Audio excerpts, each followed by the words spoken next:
está pasando en el mundo. El presidente de Rusia ordena lanzar una lluvia de misiles en Ucrania, en la que va de nuevo por la capital Kiev. Vuelve con su ofensiva a Rusia, no se detendrá hasta que tenga Ucrania. No le importan las sanciones que le ponga G7 en Hiroshima o la Unión Europea. El presidente de Rusia está enfocado en tener territorio de Ucrania. ¿Hasta dónde llegará este conflicto? La población en la que sufre, con los ataques indiscriminados que realiza Rusia. Ucrania ha podido resistir por los misiles de defensa que tiene y el apoyo que le da Occidente y la Unión Europea. El presidente de Ucrania ya dijo que defenderá a su país de la tiranía de Rusia. Ya mencionó que ganará la guerra contra Vladimir Putin. Los ataques que realizan contra su país son con misiles de crucero y las atrocidades que realiza Rusia se conocerá con el tiempo y debe ser responsable de esto el presidente de Rusia. Con esto la situación en la zona se pone más tensa, pero estaremos informando. Escuchemos.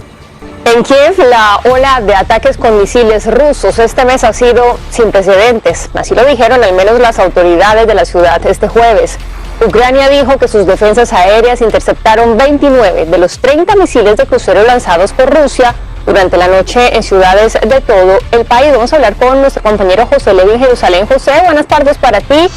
¿Qué más se sabe sobre estos ataques sin precedentes? Efectivamente, se trata de la 9ª oleada de ataques este mes. O sea, hablamos de una de ellas cada 2 días.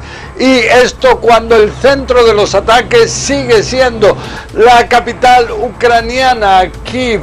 Vemos que son ataques desde tierra, mar, aire, inclusive también hay ataques que se realizan no ya desde el Mar Negro, sino desde el Mar Caspio, que está más alejado de Ucrania. Vemos que se trata de 30 misiles de crucero en esta última oleada, 29, como dices, fueron interceptados. Uno de los interceptados, de todas formas, uno de los fragmentos del misil cayó en Odessa, a orillas del Mar Negro, y provocó ahí la muerte de una persona, 2 más resultaron heridas. Todo esto cuando vemos que continúa la ofensiva ucraniana sobre la ciudad clave hasta ahora de esta guerra, que es la de Bakhmut. Según dicen fuentes ucranianas, lograron avances en los alrededores de Bakhmut de entre 150 y 1700 metros. Todo esto cuando, eso sí, Yevgeny Prigozhin, el jefe de las milicias Wagner de mercenarios, él asegura en los últimos días que hubo avances por parte de sus fuerzas, pero no ya en los alrededores de Bakhmut, sino en el centro de Bakhmut. Esto cuando todavía se está a la espera de ver cuándo va a comenzar la contraofensiva anunciada por Ucrania desde el pasado mes de abril. Dice Volodymyr Zelensky, el presidente, que va a ser en el futuro, ya no muy lejano. Junto a esto hay quienes dicen que quizás la contraofensiva comience o inclusive ha comenzado, pero todavía no se ha informado oficialmente al respecto. Jennifer. José, vamos a hablar de China. ¿Cómo es que está intentando desde Beijing convertirse en una superpotencia diplomática? Sí, bueno, vemos por un lado en el conflicto entre Ucrania y Rusia, Li Hui, quien durante 10 años fue embajador en Moscú, ha estado 2 días en Kiev, en la capital ucraniana. Dicen en Beijing esta mañana que se reunió también con el presidente Volodymyr Zelensky. China afirma querer intentar llegar a una solución, pero es una solución que es vista con mucha desconfianza en Occidente, porque no incluye explícitamente un compromiso ruso a retirarse de todas las zonas ocupadas en el interior de Ucrania. También por el hecho de que Li Hui es una persona que ha mantenido hasta ahora estrechos contactos con Rusia, es el segundo ciudadano chino que recibió una condecoración por parte del Kremlin. El primero fue el presidente Xi Jinping, pero en cualquier caso es una mediación que hay que ver qué es lo que ocurre en el futuro cercano.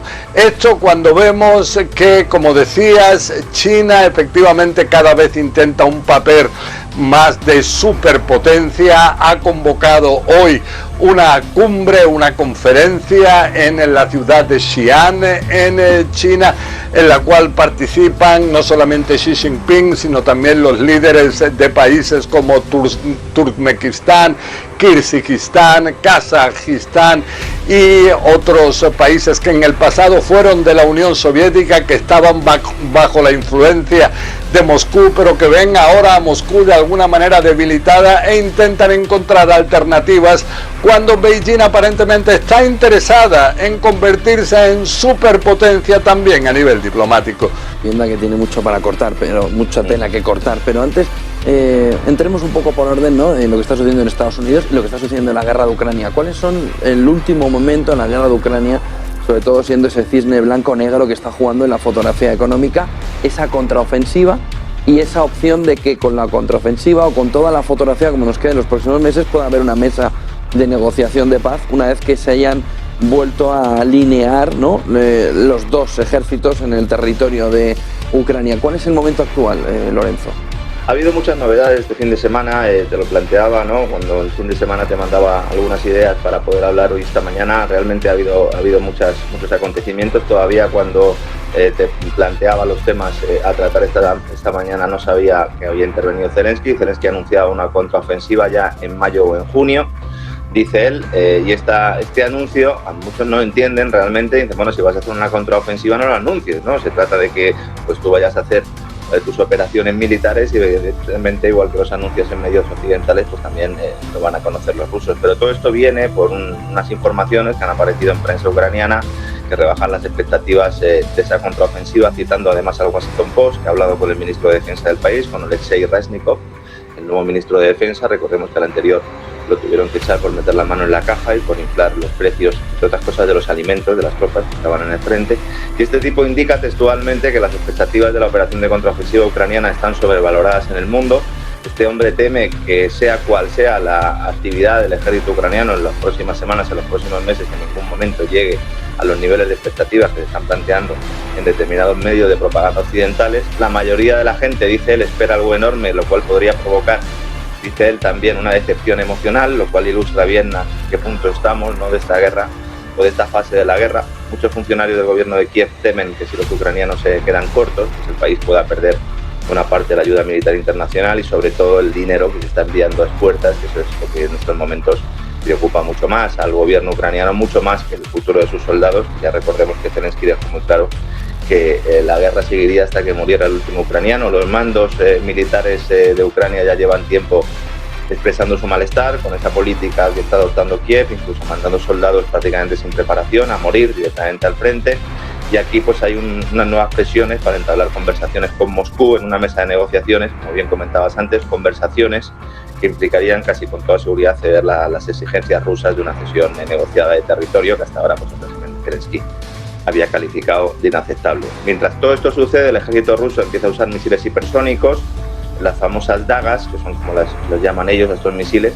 Son los misiles que... La situación geopolítica en el mundo está muy difícil. Vuelve con su ofensiva Rusia. No se detendrá hasta que tenga Ucrania. No le importa las sanciones que le ponga G7 en Hiroshima o la Unión Europea. El presidente de Rusia está enfocado en tener territorio de Ucrania. ¿Hasta dónde llegará este conflicto? La población es la que sufre. Con los ataques indiscriminados que realiza Rusia, Ucrania ha podido resistir por los misiles de defensa que tiene y el apoyo que le da Occidente y la Unión Europea. El presidente de Ucrania ya dijo que defenderá a su país de la tiranía de Rusia. Ya mencionó que ganará la guerra contra Vladimir Putin. Los ataques que realizan contra su país son con misiles de crucero y las atrocidades que realiza Rusia se conocerá con el tiempo y debe ser responsable de esto el presidente de Rusia. El G7 anuncia nuevas sanciones a Rusia y puede detener a Vladimir Putin en la guerra con Ucrania. El G7 rindió homenaje a las víctimas del bombardero nuclear que realizó Estados Unidos en la Segunda Guerra Mundial en Hiroshima, en la que discutirán varios temas: la influencia de China, la guerra de Rusia y Ucrania, en la que el presidente de Ucrania estaría en la reunión del G7, con lo que podría destruir su economía a Rusia, y restricciones a material de desarrollo militar. Con estas medidas drásticas, drásticas que toma G7 contra Rusia, las 7 naciones más poderosas del mundo quieren dar una estocada a Rusia.